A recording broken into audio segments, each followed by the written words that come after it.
व सबस्क्राईब करा आणि बेल आयकॉनला क्लिक करा। कराड येथील सौ शारदा चावडीमणी व सौ आराध्या चावडीमणी यांनी वटपौर्णिमेच्या दिवशी समाजाला घालून दिला नवा आदर्श।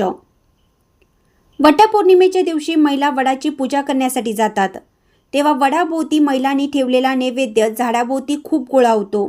तसेच गहू, कापूर, उदबत्ती व ब्लाउज पीस असं पूजेचं साहित्यही तेथे ठेवलं जातं।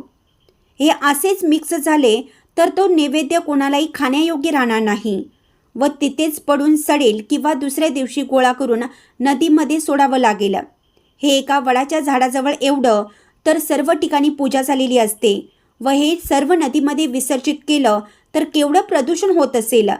म्हणून कराड येथील सामाजिक कार्यकर्त्या सौ शारदा चावडीमणी, त्यांची सून सौ आराध्या चावडीमणी तिथे लहान 2 मुलांना घेऊन नैवेद्यमधील सर्व पोळ्या ब्लाउज पीसमध्ये गोळा करून 4-5 गाठोडे करून हे सर्व अवनी संस्थेच्या राधिका लोखंडे यांना बोलावून त्यांच्याकडे सुपूर्द करतात व ते गोरगरिबांमध्ये वाटून सर्व नैवेद्य वाया न जाता गोरगरिबांच्या पोटात जाईल असे म्हणतात।